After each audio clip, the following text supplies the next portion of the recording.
Alright, good morning everyone. Good morning. Welcome to Kare Nursing Agency's Breast Cancer Awareness Day. We have a good day packed with events for you, including a discussion, and we have a wonderful, powerful breast cancer presentation by Miss Anthony. And we have goodies, and you're gonna get your breast exam, and you're also gonna get vital signs screening. Breast cancer diagnosis is a life-threatening event. Breast cancer is one of the most common cancers in women. Second to skin cancer. It is a form of cancer that begins in the breast, then the cells go out of control. Breast cancer often presents as a lump in the breast. However, most lumps in the breast are benign and not cancerous. So don't be alarmed even if you have a lump, because it can be nothing, okay? Early detection of breast cancer is key. It's a key component of treatment. Being aware of any changes in the breast can help in early diagnosis. The symptoms of breast cancer vary from person to person, so don't assume that because this person is having those symptoms and you're not, that it's safe or otherwise. Have it checked. A new lump in the breast, swelling, skin dimpling, all these stuff, nipple retraction, redness. Anthony gonna go more into that. If you're suspected of having cancer or any changes with the breast, we recommend that you come and get tested, whether it's here, any institution that is offering screening, or by your personal doctor or gynecologist. And ultrasound is what they use besides testing, diagnostic mammogram, and MRI, and biopsy. These are all the testing methods that we use in St. Kitts, and that's available to us here. There are many different types of breast cancer, so please stay tuned and you'll get a little more. Ms. Anthony? Thank you. Good morning, everyone. It is a privilege to be a part of Kare Nursing Agency again.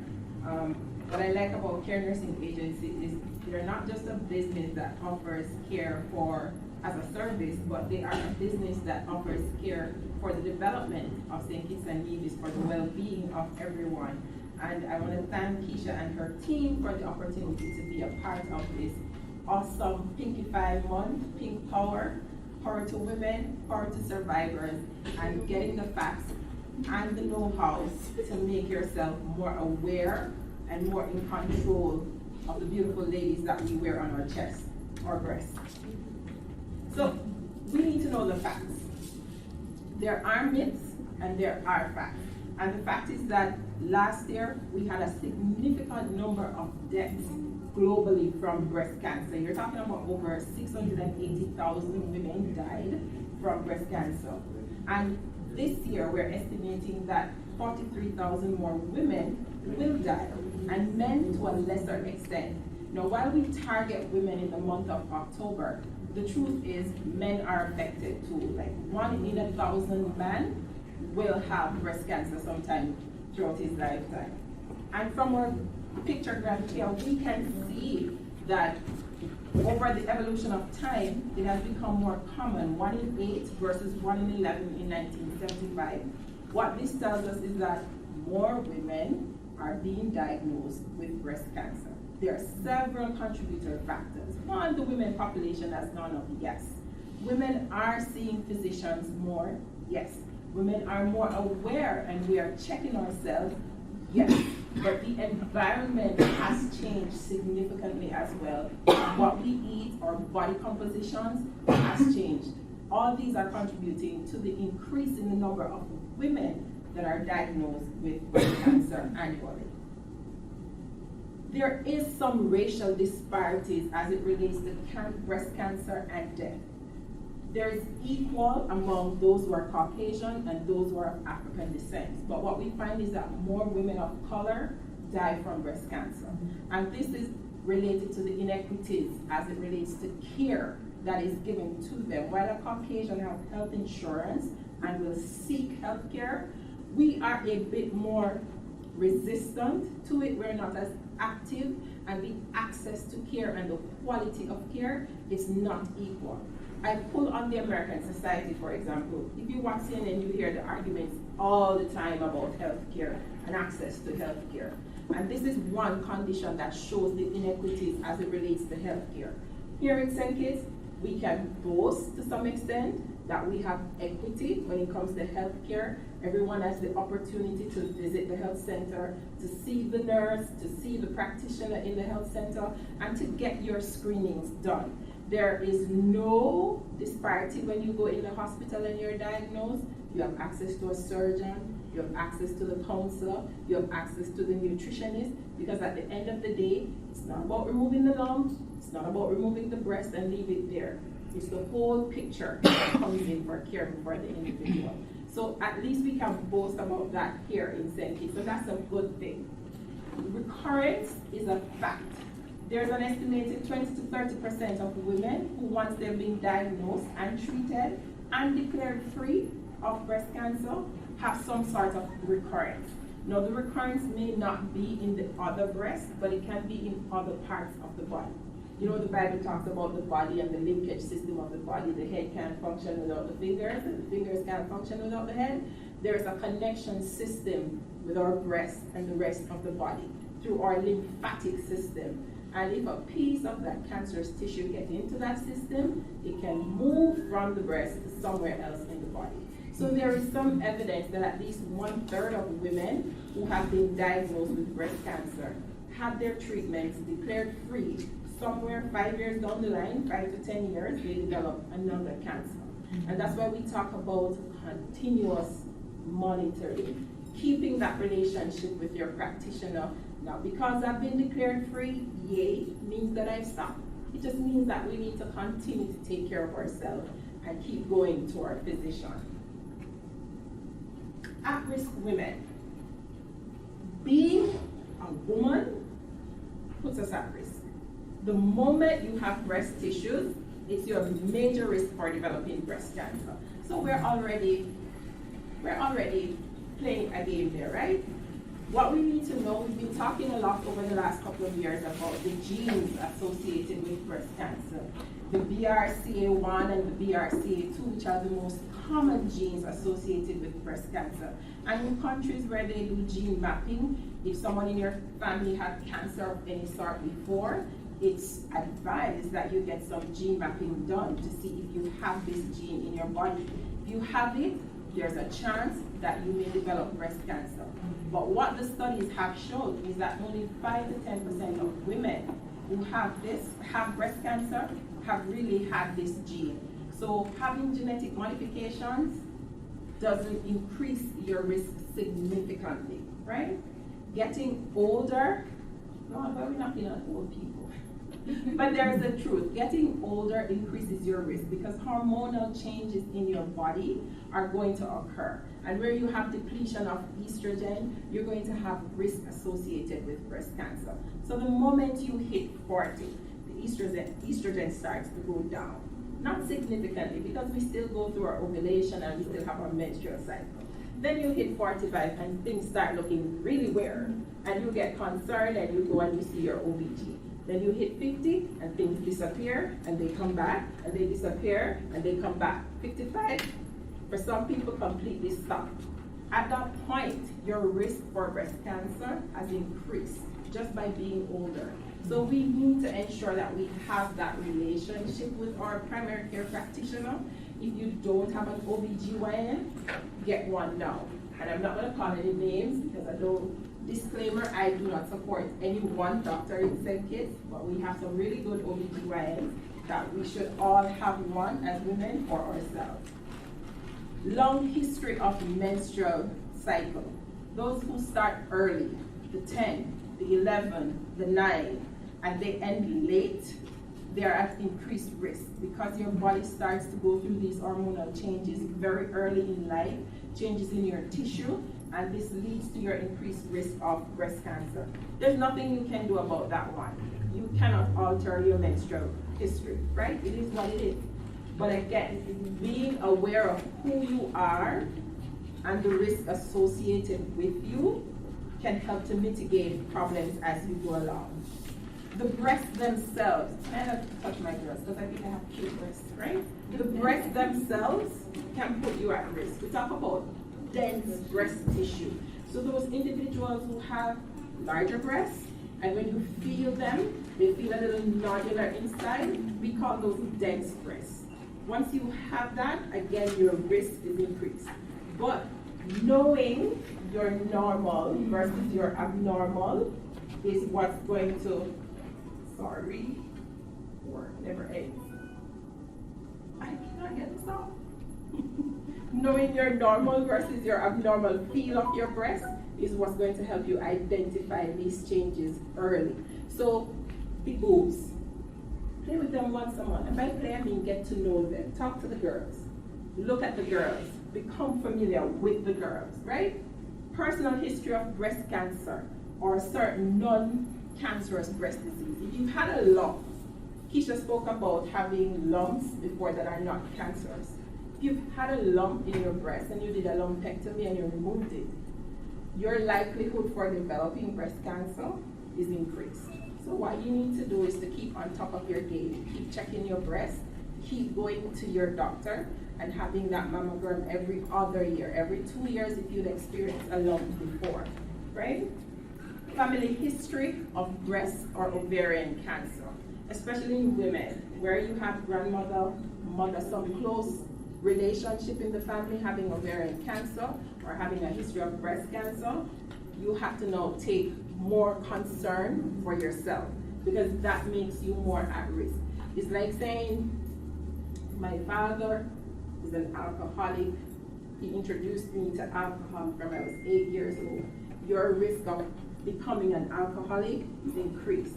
So if grandma had ovarian cancer, it skipped mommy, but it catch auntie, your risk of getting it is still in the line, is increased, right? So knowing your family history, you know, sometimes as nurses, we see patients come to us and we ask them, anybody in the family have any illnesses you want to tell us about?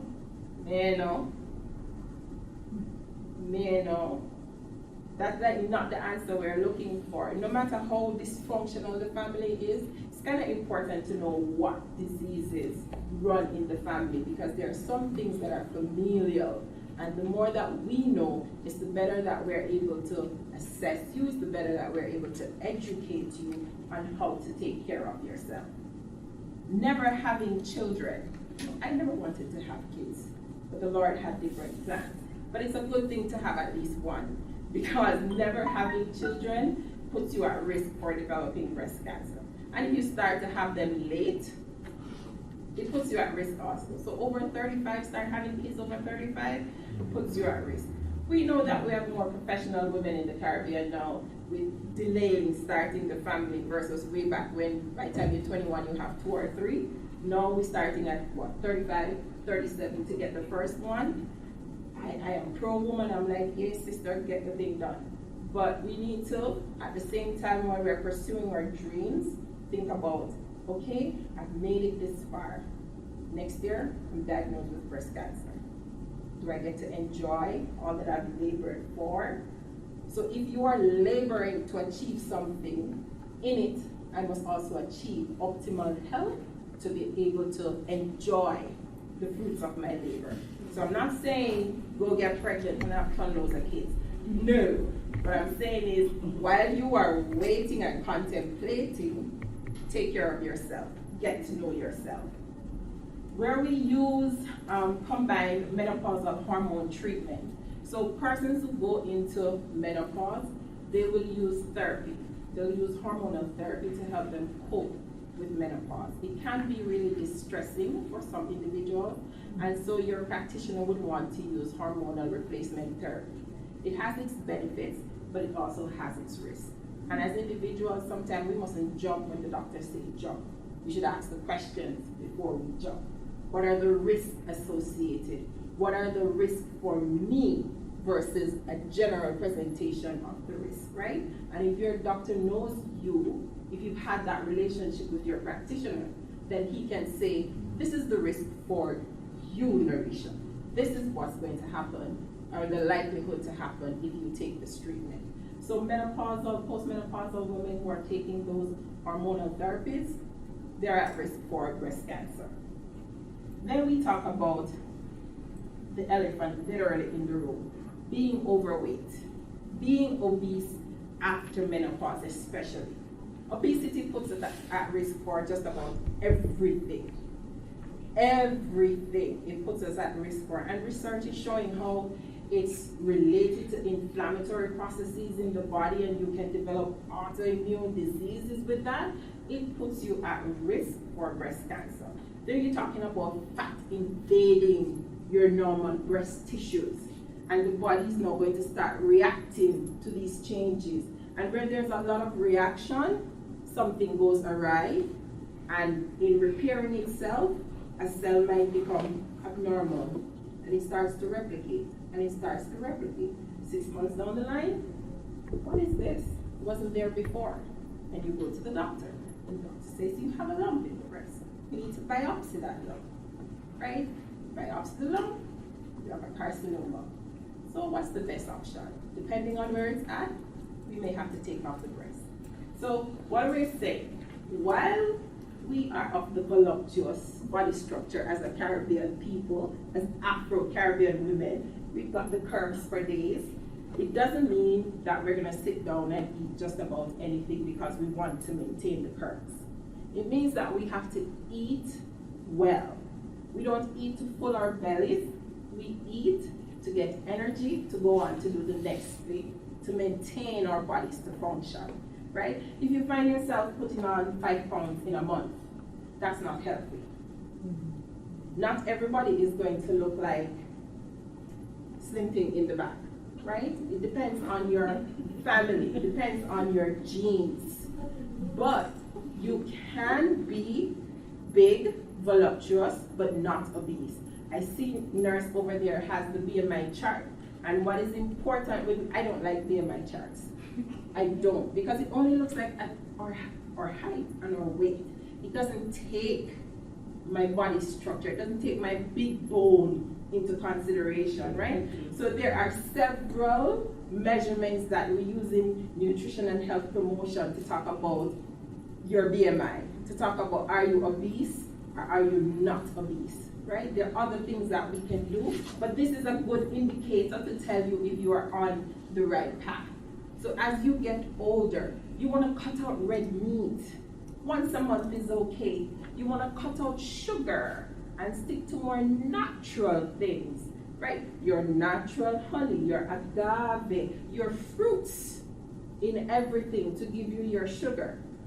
This year, at the beginning of the year, I weighed, I hope this one is not being recorded, I weighed 184 pounds. And I'm 5'9", right? I was like totally overweight. And I'm like, Lord, I'm almost 50. And I still want to see my daughter grow up and get married, right? And there's hypertension and stroke history in my family. And I had to do like a wake-up call and say, you need to stop. I like chips, I like red wine, I don't like fried food so much, and I like cheese. Those are my go-to comfort food. When I come home from work really stressed, I just cut like a tub of cheese out and slice it up, and I say, oh, let me throw little grapes to make it look like it's healthy, right? And I take a big glass, not an alcoholic, take a big glass of red wine, and I Netflix and chill. And I put on all this weight. But I had to wake up. My sleeping wasn't as good as it used to be. I was now snoring, and the husband would kick me, stop snoring, and stuff like that. So I started walking. 1 hour in the morning, just walking, and making my sleep count. Good sleep, not with the TV on anymore. Turn off the TV at 9 p.m. and I try to get at least 6 hours solid sleep in.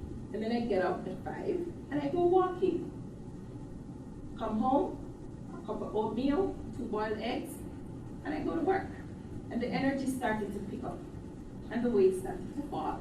And today, a couple months later, I'm happy to say I'm 168 and I still have a couple more to go. I can actually reach over and touch my toes now. I couldn't do that before. But one thing is that the older you get, the more at risk you are for developing obesity. So incorporate activity in your life. Change your food. Go to the clinic. Talk to the nurse. Help me. What can I do? Because when we watch some of these things on YouTube, it's specific to their culture. Where am I going to get this that they're talking about? We ain't seeing that in St. Kitts. Avocado only come between July and August. All year they have it in the States. We ain't seeing that change our diet. But we need to change our diet to reflect what's appropriate to our culture, right? So talk to your nurses in your community, talk to your doctors, your private practitioners to change your lifestyle as it relates to nutrition. Not being physically active leads to obesity, which leads to a risk of breast cancer, among other diseases. So you may not, I don't like the gym. I think the gym is for pretty people who shape nice. They go to the gym, right? You may not like walking, but hey, everybody loves dancing. Everybody loves to dance. You put on some Kirk Franklin, you put on some Pharrell, half an hour in your house, put on your tracksuit or whatever, and you just dance. You want to hear Sugar Band, Grandmasters? Go ahead, work that waist, honey. It's moving, it's putting activity that you don't normally have in your day into your day. My friend would say, but I walk on the board all day. I don't sit down, I'm up and down. That's normal for your body. That is normal. When you incorporate something that is not normal for your body, it becomes the activity that your body needs to burn those extra calories, to get your joints mobile and to get certain metabolic processes going on in your body. And then I have their drinking alcohol, but not too much, right? You can have a little, even the Bible tells you that. You can have a little. A little alcohol is good, especially when you're gonna have meats. It helps with the digestion. But like we said, we're cutting out some of the red meats, yeah? But a little alcohol is okay. Too much is not okay. Too much impairs with a lot of metabolic processes in your body. It puts on, there's a lot of calories in alcohol. It's fermented sugar. So there is a lot of calories in alcohol. So having a glass once per week, that's fine. Having a beer Friday evening after a stressful work with the girls, that's fine. But making it Monday, Tuesday, Wednesday, Thursday, Friday, Saturday, Sunday, we're going to church, so we're not drinking, that's not fine, right? A little goes a far way. Too much is bad. Then Keisha presented to you the treatment approaches that we use. There is surgery, which has a lot of psychological implications for people. Imagine all the days of your life you've had this gorgeous pair of breasts on your chest. And then Dr. Woodley is gonna come and tell you, well, I need to take off one of your breasts to save your life. Am I still a woman with one breast? Will my partner still love me with one breast? How am I going to now function with one breast? Do I feel less than the others that I used to hang out with? Am I going to isolate myself from people? But it's the reality. Sometimes, depending on the type of cancer and how extensive it is, you might need to take off the whole breast. You might need to go all up in the armpits, take out the breast tissue up there, up to the collarbone, take out the breast tissue, right? Take out the lymph nodes, everything. And then you have this one breast scar on your chest. Can I wear a bathing suit again? St. Kitts have so many beautiful beaches, and we all like to go on August Monday to the beach. So there's a lot of implications with surgery. And we have to be honest about it and find that the psychosocial needs of women who experience breast cancer is not there. And so we thank God for organizations like Kare Nursing Agency and all the other pink organizations in St. Kitts who try to be there for ladies to offer them a support. Now, if you travel, you can have your replacement done right away. You can have a prosthetic breast placed. And there are other mechanisms like prosthetic breast in a bra that you can now just have the bra with the breast in it to make you feel comfortable again. Because it does take some time looking in the mirror, seeing this scar on your chest, right? Then we talk about radiation and radiation therapy and chemotherapy. Radiation is just using high dose radiation to kill as much of the cancer cell and shrink it depending on the size. And chemo, I like to say chemo is putting poison in your body to kill the cancer cell, because it's really toxic when you think about it, the effects that it has on other parts of your body. But what's good is that technology and science has evolved. So now we have targeted therapy, where we can just target those cells that are abnormal in the breast. The medications that you're taking, they're specific to work there. It's costly as hell, but hey, as a lecturer, I like to talk to my students about saving and health insurance and planning for your pension from your 20 years old. So if we start to put something away from early o'clock and make sure the health insurance policy that you have cover conditions and treatments related to women, then we are better off as it is, right? So Keisha, that's something we need to look at with those people to make sure that our health insurance schemes are relevant to women. And then hormonal therapy has also proven effective, especially in our post-menopausal women. Here in St. Kitts, I know we have surgery, I know we have chemotherapy now, we don't have radiation therapy. So unless you have saved enough money to travel for the better care as it relates to, the new treatment modalities, these are what we are exposed to here.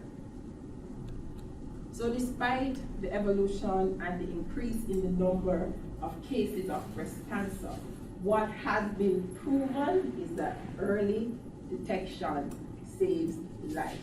Why we say that? If you pick up this lump a couple months after it showed up in your breast, you likely are catching it in stage 1. And in stage 1, we can get that out and minimize your chances of it spreading anywhere else, or even minimize your chance of you needing chemotherapy thereafter, right? So the earlier you detect it, it's the better for you. So how do we detect it? By becoming breast aware.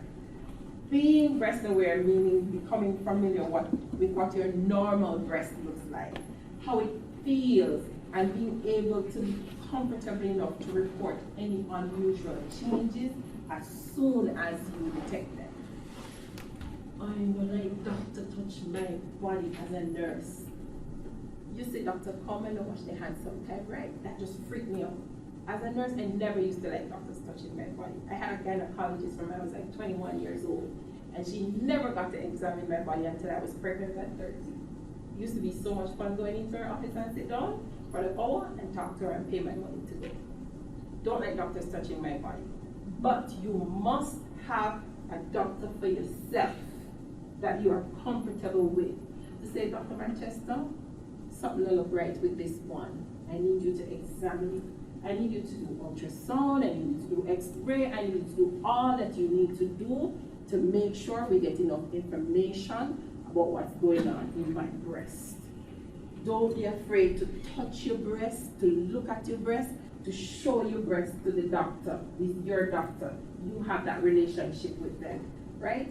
I know sometimes we get a little nervous taking off our clothes in front of strangers, but if you build that relationship with your physician from early, it becomes a little bit more comfortable. Now, everybody's breast looks different. Some people have nice, perky, pointy breasts. Some people have double H, double P, double E.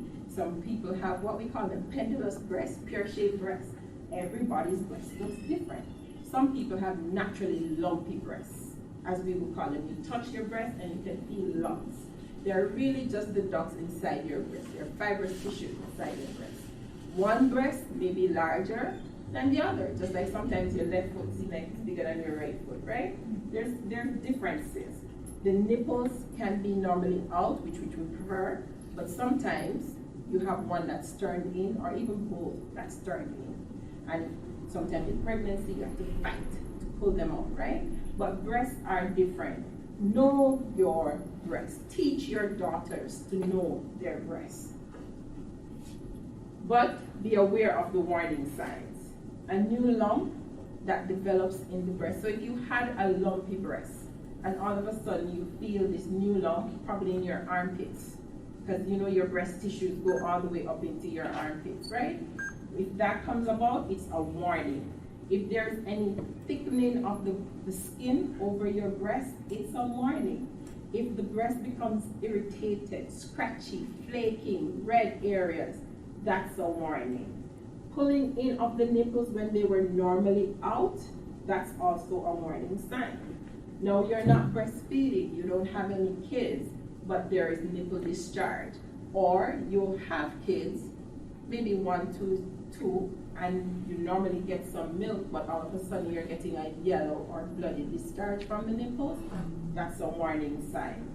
Any change in the shape of your breast, in the color of your breast, in the feel of your breast, those are warning signs. And normally we don't have pain. We may have some tenderness around our menstrual cycle time, but we don't typically get pain. So if you start to get pain in the breast, it's warning. Don't be afraid of warning signs. Warning signs are there to tell you, stop. Take a moment, get looked after. When you're driving your car and the sleeping police, the speed bumps are there, it's a warning for you to slow down. You don't just fly over and mash up your engine and your front end, right? You slow down and you take a moment to go over. These are warning signs that are telling you to slow down, get examined. But you need to be able to look for other signs too. So we talk about the visible lump in the breast. You can actually feel lumps that extend up into your armpit. We talk about nipple changes, nipples that are normally out, now turn inside. Redness in certain areas of the breast.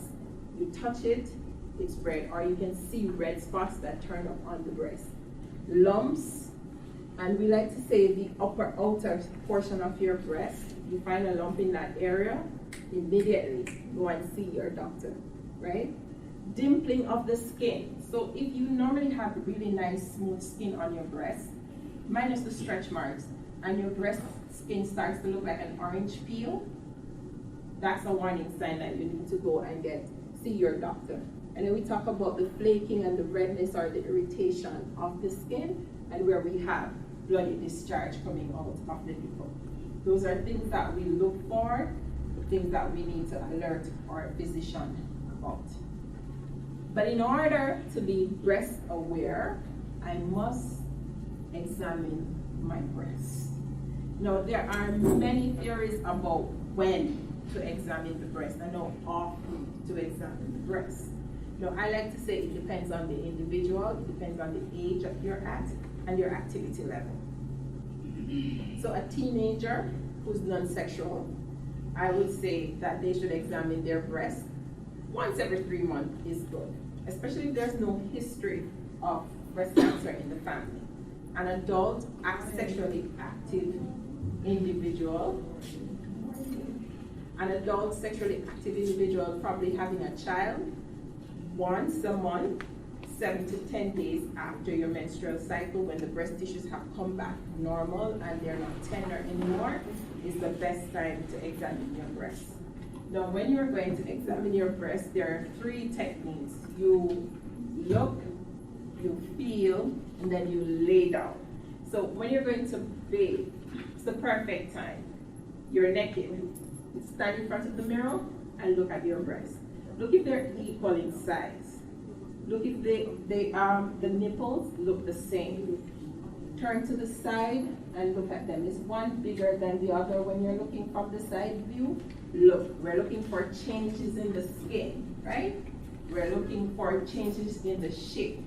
You can put your hands on your hip and cough to see if there's any dimpling or changes while you're doing that. And you'll need to raise your hands above your head because your muscles in your chest will lift the breast, and any changes in the breast tissue will become visible, especially on the underside at that point. Then you touch. So if I'm going to do my right breast, I'll have to bring my right hand over my head. That lifts all the breast tissue and expose it. And then I'll take the pads of my 3 fingers. If you use 2 or 1, you're separating the breast tissue. If you use 3 or 4, it keeps them together.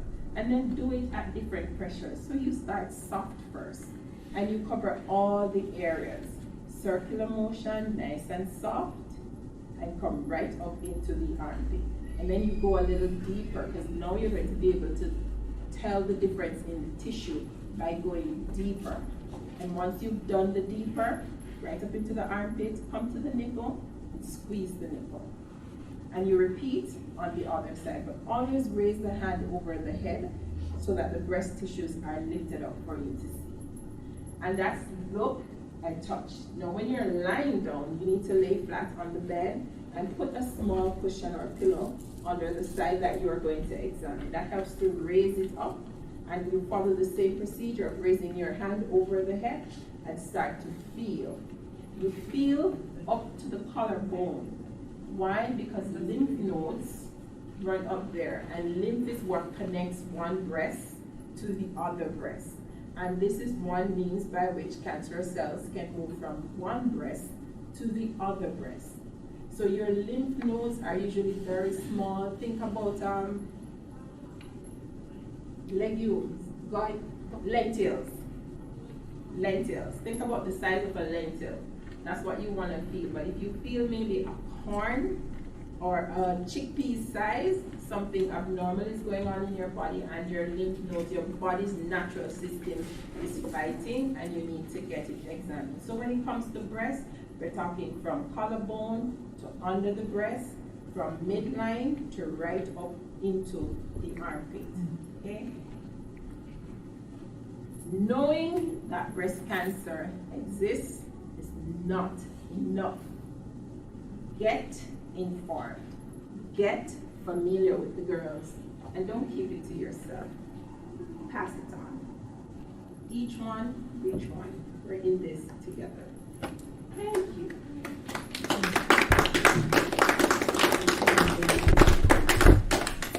We have breasts that you can come and feel, and if you can see on our breast, if you look on the left breast, we talk about the redness, we talk about the inverted nipple, the nipple turning in. This is what it looks like. So you can come and take a closer look at the breast and feel it. They almost feel human-like, the skin. It feels human-like, so that you can come and palpate. And as you draw closer, look at the beautiful jewelry.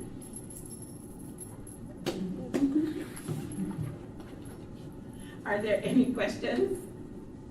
Yes, I have a question. I see that the hormonal therapy is one of the things that we use to treat patients, whether they were diagnosed or as a preventative measure. However, hormones are also a contributing factor to cancer, not just breast cancer, but other breast cancer. So I don't know if you could kind of explain that a little bit for us. But so what you find is the hormonal specific therapy that they use is that they use more estrogen than progesterone. So when you change in menopause, and this one is more specific to persons who have already experienced menopause. So if you're postmenopausal and you now have a breast lump or a tumor in the breast, they're going to do recommend the hormonal therapy, because there is evidence that more estrogen in the body minimizes the risk of you having cancer. If you already have the cancer, it helps us to treat it. So the estrogen is not bad when it comes to breast. okay, so those of us, those of them who are on oral contraceptives, not just oral contraceptives, but different forms of contraceptives, that would be an increased risk. It would be an increased risk. Okay, that's my But the good thing about contraceptive is that over time we've now realized that we don't need the high dose. So almost all contraceptives that women take to prevent pregnancy is very minimal dose, and that minimal dose has proven very effective in preventing pregnancy. Okay. I have an observation. I've realized that a lot of younger females who are on contraceptives, the boobs actually get bigger over time. What does it say? Because that's kind of scary. I know it's the hormone, but should we really be taking birth control? So, because if it's affecting the breast size. I think we have, as a set of healthcare practitioners, when it comes to contraceptive care, we've missed the ball. we talk about contraceptive care instead of reproductive health. Me not getting pregnant doesn't mean I have to take contraceptive. Me wanting kids means I really should sit down with my partner and the nurse sometimes to say how many kids we want, what's realistic, and in what span would be good for me as a female, knowing the risk associated. Contraceptives, we have to choose the right one for the individual, right? We can go with barrier methods.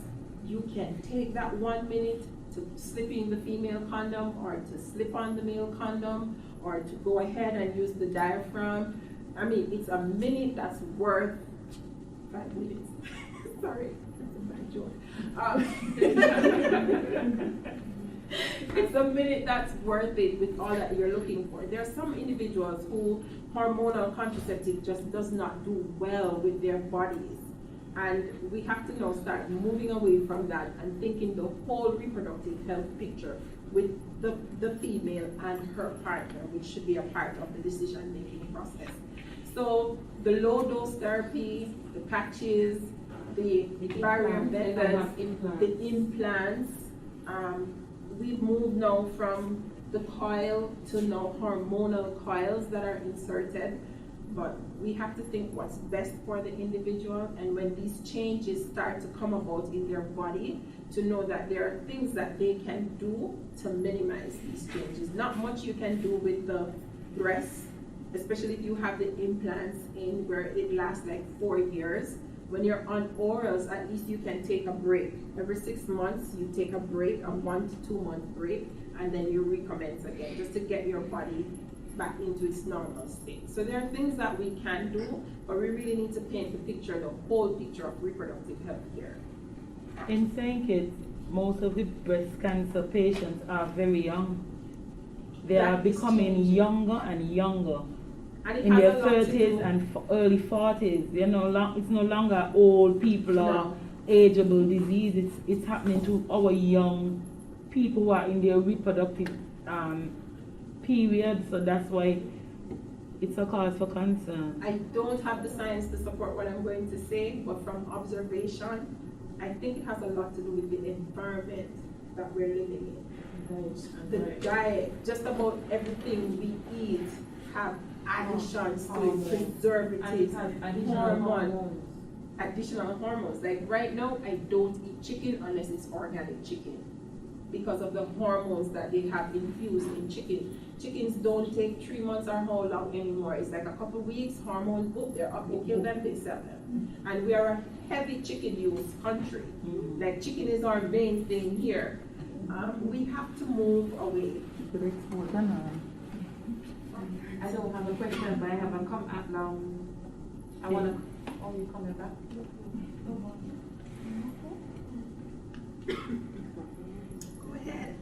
I want to commend you on the issue about the insurance, and as you were talking and saying about, health is an individual thing, and I think that insurance now should look at offering services that are more individualized in terms of, especially with the women's health. We have a lot of different things that men don't have, or a lot of other needs that the men would not need, and so I think that that's a very good suggestion about the insurance. We need advocates. But the thing is, with insurance, they don't really want any more burden, So we're saying that this is a good thing, but really and truly. Yeah, but we are the consumers. We make their business. So if we decide, okay, well, if you can't offer us this, we're not gonna go into your thing. We choose somebody else. In the bargaining. Because to be realistic, insurance is not here to help us. The consumer affect change, but we don't understand how much power as a consumer that we have. Well, then we need to demand change. We need to demand avenues where we can benefit, but at the same time, when we open our mouths to create these avenues or to suggest, it is a way to incite problems, because they are saying now that COVID is draining us, so to speak, right? And with the drainage that is happening across the board, people have lost their job, people are hungry. We add into it. Yes, we want to look out for women. When we add to it now, what's going to happen? Because right now, even deaths, they're saying you can't claim if it's a COVID death and stuff like that. Not here in St. Kitts right now, but elsewhere in the world, because they're saying that we are draining the system. The reality of things is we're paying a service to you. We're paying money to you for a service, right? Let's look at it here. Let's look at it from what we know, right? Government employees and paying insurance. So let's say in nursing, there are about like 150 nurses and insurance is being paid for them. How many nurses actually utilize the health insurance? Me. But some of us don't, and when you do, you're not getting back in. It's a trouble. It's a problem. And that's where bargaining and negotiation comes in, because even though where I work, they're going to provide health insurance for me, and not everybody will be able to do this. I am going to go seek health insurance for myself. I need an individual plan that is going to cover what they are not covering. I know I'm getting older. My back is not so perfect anymore. I'm going to need MRI. I'm probably going to end up needing a back surgery. And this one is not going to cover it, especially to travel overseas for it. But this one that I'm paying my money for, you better cover that, because I'm paying for that. And where we're thinking now, our population is more woman heavy. We have a more woman heavy population. Why is it that insurance companies are not offering services that are specific to women? Why can't I get reimbursement for a pap smear? Isn't it better that you cover my wellness approach more than wait until I'm sick to have to fork out thousands more than covering the $70 or the $100 that I would have been paying? So those who are making the decisions for their employees, from an HR perspective, they need to be more aware of what's happening, and they need to look at their staff when they're making these decisions and have consultations with them. So if you are in nursing and you are in the nursing association, we talk about nursing association working for the welfare of nurses, that's something they should be looking into. If you're a teacher, you have a teachers association, more female teachers than male teachers. We should be working with the government to make sure that the health insurance reflects things that we need. Yes, ma'am. I love everything that you just said, but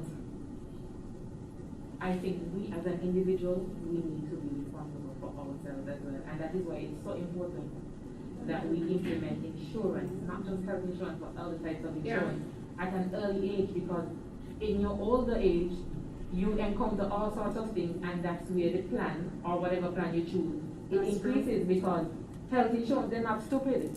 They have already done their investigation, and they know that at certain age, especially with all your health factors, risk factors, the family history, etc., your premium is going to be higher. So as an individual and as a family unit, we need to discuss, all of those things need to be discussed, and it should be implemented at an earlier age.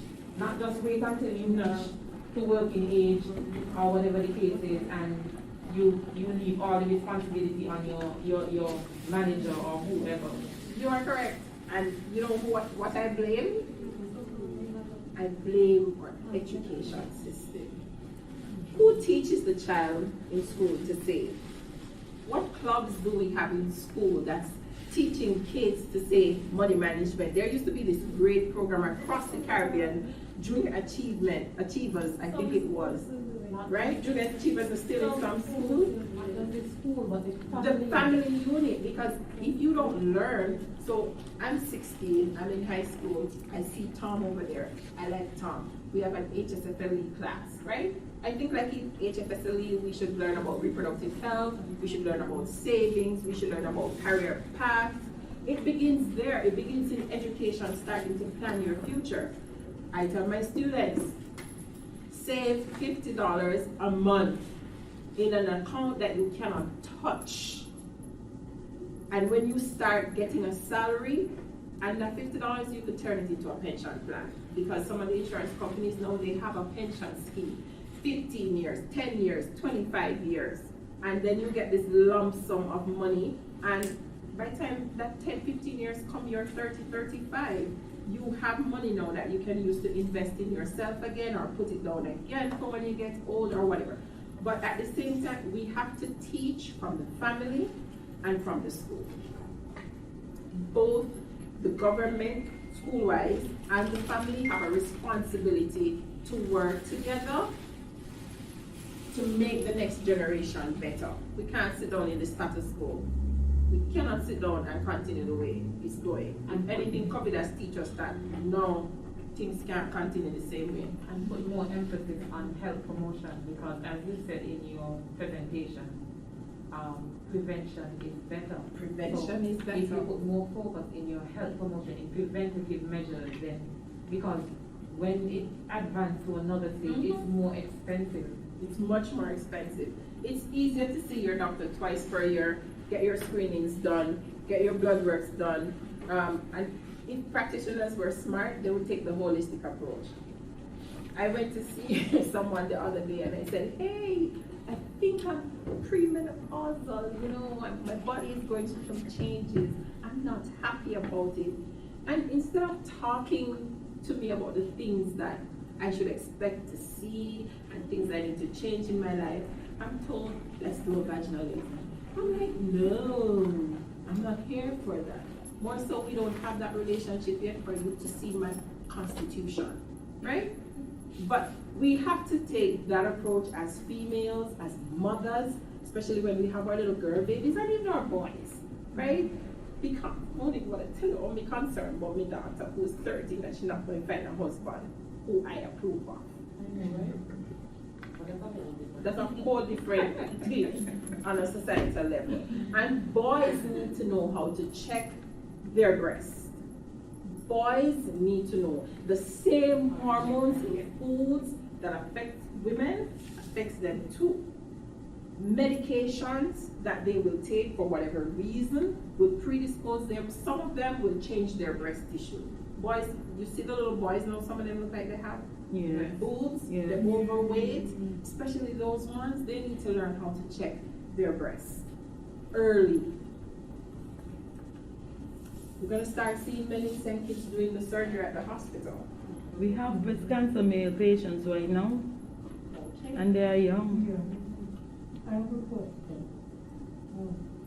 A family member was diagnosed with breast cancer at 19.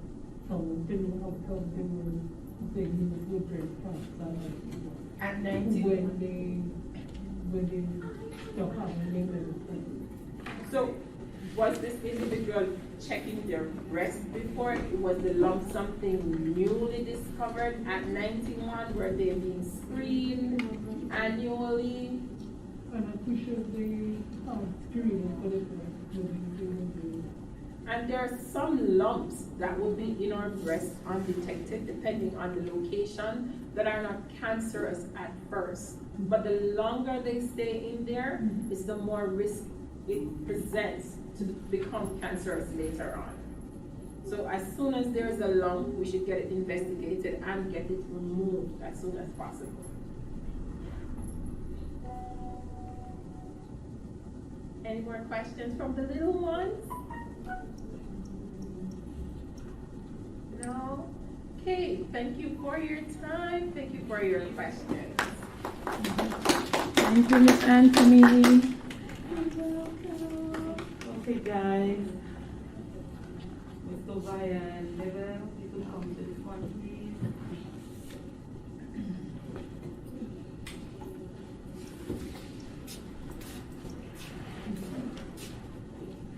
This is Joycelyn. This is Jedel.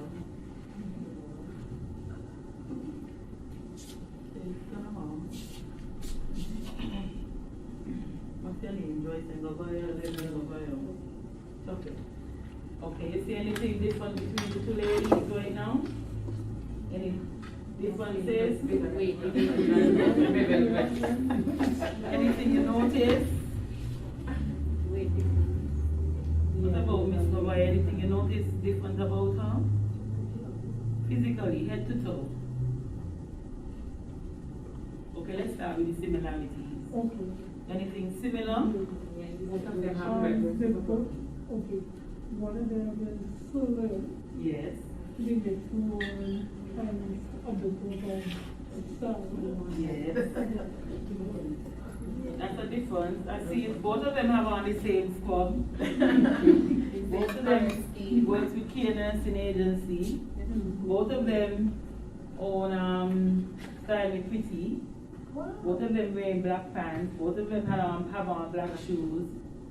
Both of them are females. Both of them are beautiful African American princesses.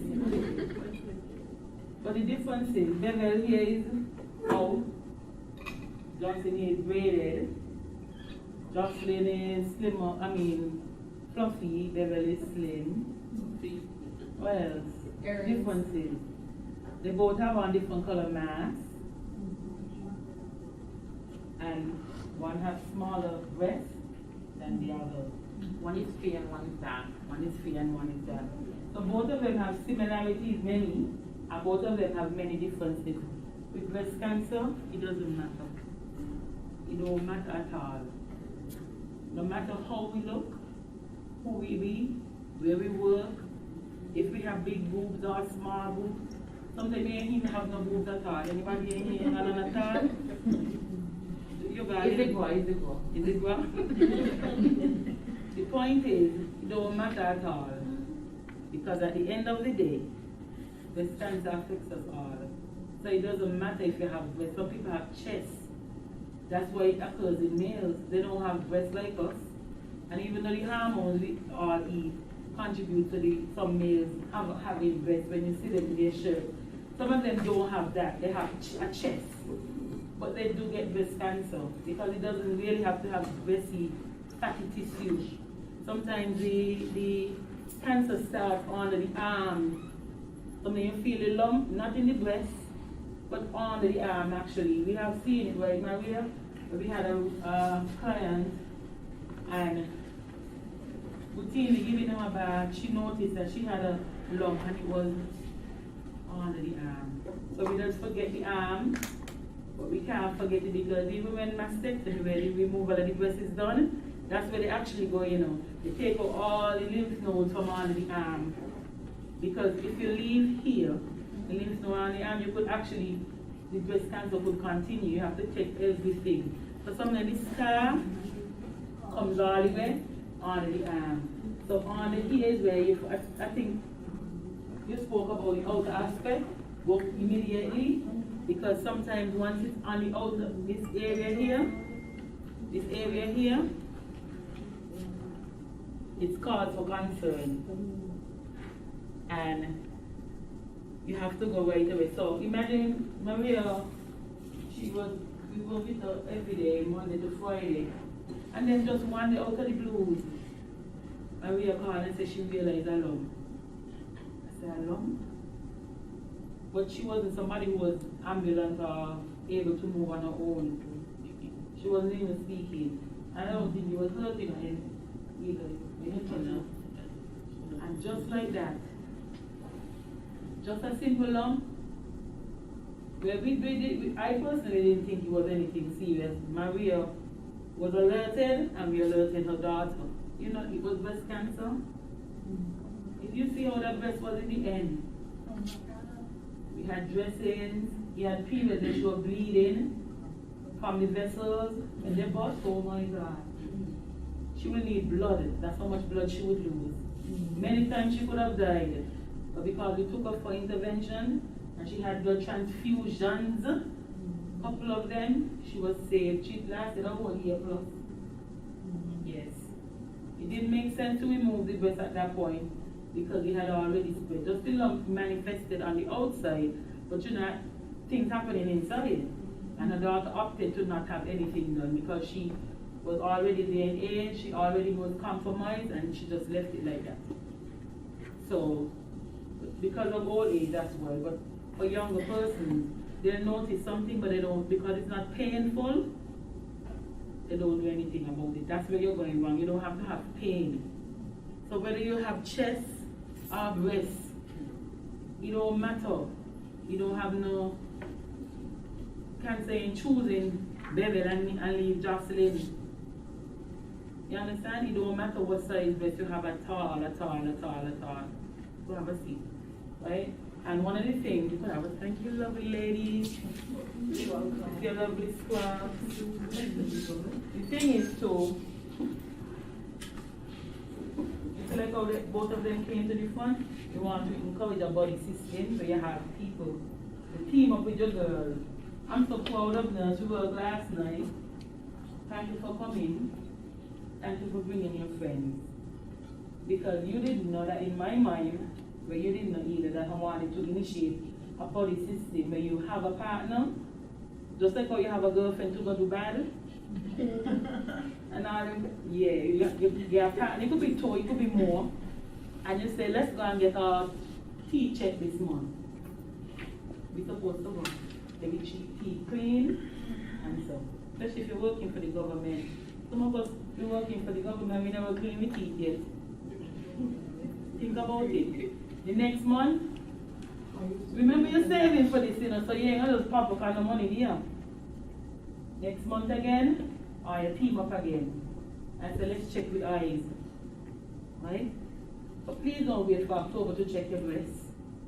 Checking your breasts is every day, every month after the period. So what the body system will do is say, this is my partner. You don't have to be a friend, it could be a worker, co-worker, and you're close. You check your eyes 1 month, you make me some kind of things to do. You have to pay Netflix and so. So the next month after that, then you do the eyes. 150 for Nunes for the eyes. And he's very thorough. And then you go check your teeth. Right? The next month again, you do a physical, a general physical. Tell the doctor you come to do a physical. That's the one you have to save for now, because you know you don't have to do blood tests. Right? So that one there, maybe if you want to do that one first, and then you continue down. But that one there might cost you almost $400 and something because blood work you're going to do with a full physical. And while you're there, tell the doctor you please to check your breasts. You could come to Kare Nursing Agency, any doctor at all, you could check your breasts. Okay? And let it be a body thing. You team up and you go and check on things. If you have your foot out in you, check the orthopedic specialist. Don't matter go to all kind of doctor. Go to the doctor that specializes in the area. If it's inside you want to sort out, you check the gynecologist. If it's the breast and other, you can check any doctor, but you want to check the surgeon if you notice anything abnormal, okay? The body system reminds you, and your partner would remind you that you know you have to check on things. Because we don't get busy. I say, this is not in a long time, but yeah, we don't do that. How much of us have breast pain and we think it's not? Sometimes this size is what? Sometimes it's what? In the right size, then supportive enough. And we back hurt. Right now? Yeah. It's a good business to go into now. Bra fitting. Like, get the certification. They actually have short courses you can do to learn how to measure breast and fit the bra properly, because almost all of us wearing the wrong bra. And then not only that, then if you do this here as a little course, then after a while you could even bring in the bra. Bring in the good bra. Proper bra. They're expensive, but they're worth it.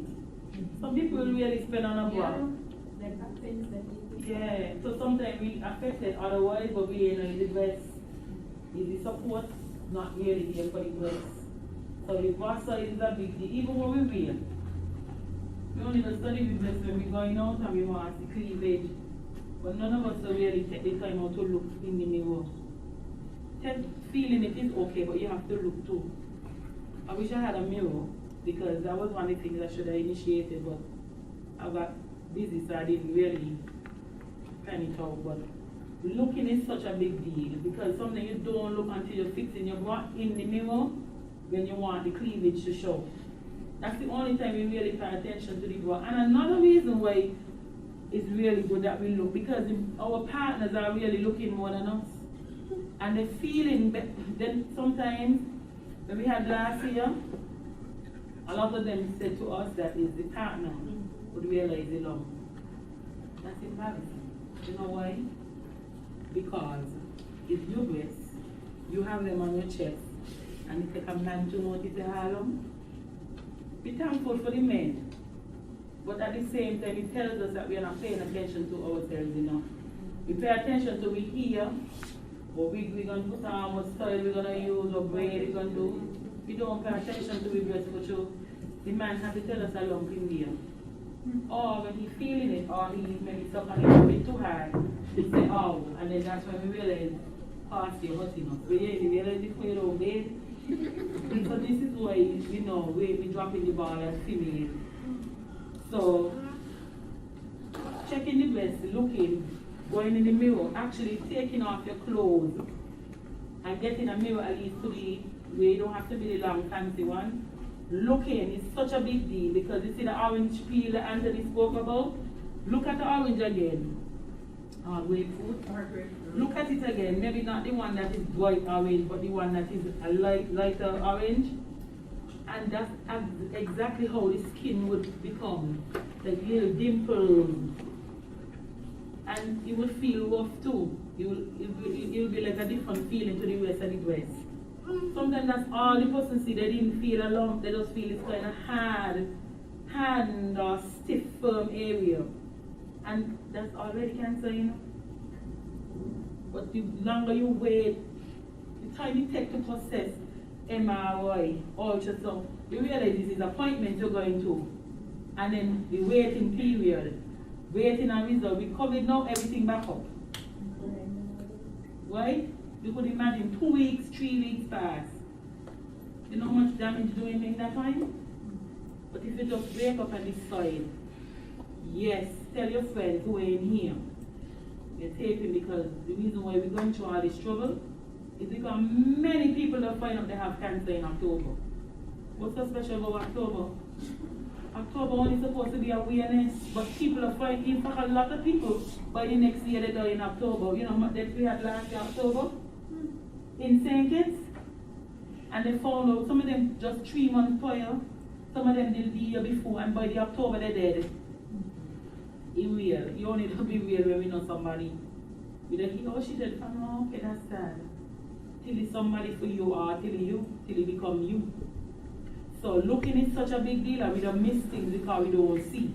So looking in the mirror every single month before your period come, you look, because when your period approaching, menstruation, you will see changes occurring. You will feel the heaviness for some people who are sensitive. You can't even wear the bra, take off the bra, it's very heavy. So you will start to see the changes when you're ovulating and all of that. So it's good to look before and coming on to the period and to the end, because that's when you're gonna check the breast. So you check it by standing, and like the 2 pads they ain't working out. Is it 3 or 4? You get a good feel. And you always start under your arm. You just forget the arm, like I said, because the lump might be there and not in the breast. And you press, you go firmly, like nurse said, you go slight and you get deeper. You could go slight for the whole breast and then go deep for the whole breast. And you do it in a circular motion until you reach the nipple. And you press and you squeeze. You shouldn't have a discharge unless you're breastfeeding, have lost a baby. Sometimes you had a pregnancy, but you still have your male partner, you know, getting a little bit. So you might have a little discharge still, because it's being stimulated. Outside of that, you shouldn't have a discharge. And of course, you shouldn't have any color, any bloody, murky, cloudy, anything at all come out that breast, you head straight for the surgeon. Don't even bother go to the regular doctor, go straight to the surgeon. Because when the regular doctor done with you, and you don't get 3 visits, you still have to go to the surgeon. You know that? We have 2 in St. Kitts. Dr. Woodley and Mr. Cameron Wilkerson.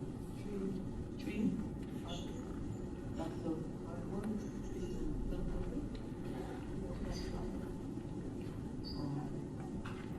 No, so we have 3 Dr. Osborne, Natalie Osborne. So you head straight, because when you see this chart, it's cause for concern. Pain is cause for concern. So looking is a big deal. When you lie down, you want to check the breast. When you're standing, when you're lying down. Why? The reason why you're checking it when you're lying down, you know, you could feel you feel perfectly fine, nothing, and as soon as you let down, you feel them better? Yes. And another time you feel them even better than ever is when you soak up that breast in the bag. You put the body wash, a nice body wash. You could buy it just for the breast and I said, this is for you. A nice mild Dove, IV, something not too much fanciness and scents. And you say, this is for my breast. And you soak it up and you'll be shocked. Now remember, nurse said you're going to feel fatty tissue, you know, but then you don't know what's normal. That's why you will come here and to your doctor to check. But just in case you want to look at the breast like a clock, you see the clock behind? So when you go to the doctor, he will know that you know what you're doing and that you care about yourself. If you say, doctor, I feel a lump in my left breast at 3 o'clock. Because then he'll know at 3 o'clock behind the breast. You ain't even have to touch. But you could still touch, tell him, I feel it at 6 o'clock, doctor, that's on the heel. You know? Or I feel it at midday up here. And he will know that you're not only paying attention to your breast, you know what's happening. You know exactly whether the pain, the discoloration, the redness, whatever it is. So that is why you lie and do it, you stand and do it, and you do it in the shower. Do all 3 methods every time your period is finished. Because you might not feel a lump when you lie down, but you might feel it when you do the soapy sun, when you touch. Okay? And all of this is important because we have to take care of ourselves, we have to empower ourselves as women, because breast cancer don't have a face. It don't have ain't going to be the ugly ones and leave us good looking ones here. Everybody going. You're affecting all families. It's getting closer and closer to home all the time. Sometimes by the time people know about breast cancer, they're dead. Because as soon as they know, 2-3 months ain't passed, that you hear they're dead. And they just find out they have breast cancer. It could be that they didn't take it well. It could be that it had already progressed. You know, after a cancer is found out, that is confirmed, where the cancer is, that's a factor. If it's breast cancer, where do you think it's going to spread to next? It's going here in your chest cavity. Where do you think it's going? Stomach? And leave your heart? And your lungs? Most of the time it spread to the lungs. So as soon as you have breast cancer, you're dead. That is why it's such a killer. It's not something that you could, oh, let me cut off this here and leg. You could cut off the breast, but the chest, it done gone through the sternum, the ribs. I have seen pictures with the baby with no breast at all. Baby, I mean, it's in the early stage. Yeah. And with gene mapping, like some people think of, what's her name? Angela Jolie. Like people in her family, they had breast cancer, and she went and did the gene testing, and she had the BRCA2, I think it was, and she just took off the 2 breasts because with that gene, her risk and the family history was significantly increased. So some persons will do the gene, and if someone close to them in the family had it, they just take off the breast one time. Yeah. And they have all of them things, the good prosthesis for the breast. And you've got a partner, so what you can do for the body system, you can go out and do the check with your girlfriend, because when you finish check, you're going to eat it. That's the best part. You're going to eat. But for your partner now, you say, baby, remember it's mountain. And you could do it like this, okay? You know, some partners, they ain't accustomed to that, and it's something new. So this is how to encourage them. Tell him, listen, every mountain, we're going to be doing each other's breast. As soon as the period done, you know they're ready for you. So as soon as the period about to done, you say, baby, let's go by Monday, we're going to do the breast thing, eh? Me and you in the bag. So you and he partner up. And you check him, and he check you. And then you check yourself. He might check you, he might be busy, eh? So you check yourself too. And both of you do each other, and do each other, do yourself. And let that be part of the, you know, togetherness. But you have someone just, even if you're telling them something for their own, they don't feel like they're telling them something to offend them, you know. So But you got to make it something creative. Somebody knew like the doctor. Yes, but you got to be creative. If it's a true man, somebody who cares, they would be willing, but we have to do it as women. Yes. When I get a partner, I will. When you get a partner, I will do that. You Yeah. could have somebody to be a partner and do it too. Okay. Let me put. But the important thing is, involving your partner is a big deal, okay? Yes. Encourage them, find ways to be creative. Yes, when I Buy get a a pink partner. lingerie. When I get a partner, I will do that. Buy a pink lingerie. Get some nice pink panties. So that a nice pink bra. So he will be encouraging them when he really wants to skip that part, eh? But at the same time, he would be willing because you will be telling him every month that's all you do. And you will get a nice glass of wine. So when he finish, you tell him, this is for you. Thank you, baby. Thanks for taking me dress. She gonna have to get a partner. No problem. Any partners for sale? Check see if we have anybody here to sell. So guys, for real, we could do that with the partners. For girlfriends, we go out and have the checks from head to toe check, eyes, teeth and everything, and then let that part be part of your routine. So by the time the year and Christmas come, you're not only willing to go in and choke you're healthy. And you ain't got to want to do a lot of tests when you're sick. Because you could tell the doctor if you do get sick. I did a physical in June. And the doctor said, really? Because when you go to the doctor and they ask you, when last you do a physical, you're so ashamed. I said, physical? I just have a physical. But if you didn't, you would know, you would be like, you would say, sometime there, you can't be specific. And it's always good to know. So this is why it will make you feel good as a woman to not to tell the doctor, I went in June and all my blood works were normal. You know what I'm saying? But if you never had one, what are you going to say? And you have to get a doctor too. You have to get a nurse you trust and get a doctor so that you know, okay, this is me go to doctor for this. This is me go to, we always go to the doctor when we have a problem. We don't have to go to the doctor when we have a problem. We could visit the doctor to find out if everything is well. That is what being empowered about our health is all about. Don't wait for October to do a breast exam. Every single month you do any deviation from the norm in terms of color, size and all that, then you come to get it checked by a professional. But you do your checks every month. And let me tell you, I've known someone, right?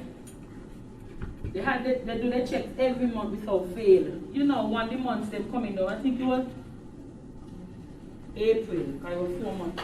You know, that's when they find out they had a lump, and then know that they had a lump the rest time. They put a mark on the breast and all, where they feel it, they put an X to show the age where I had it. Because they know they never had the lump, they didn't feel it prior to. You know, that was key, because it means that you could say to the doctor, last month I didn't have a lump here, and the month before, look, the lady, you bathe in her every day, and it's one day a lump show. So you only could be removed from surgery? Huh? You only could be removed with surgery? Biopsy is what they usually do first to see what's happening. Before they interfere with things, they just take a little bit to test. So that's the first indication. When they send you for other tests along with it, but a biopsy is what they will do to see what the lump is. Because remember, they have lumps that are not cancerous. But if you notice it today and you didn't notice it last, that's a good thing. Because then if you never check in, you don't know when he was here. That's why checking is good. And pass on if anything you learn here today, any questions you have and you get it answered, tell somebody. It's not something to keep to yourself. Tell somebody, okay?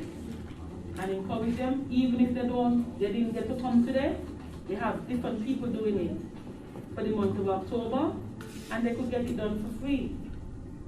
So please, guys, it's important. It's important because our health matters. Women should be empowered.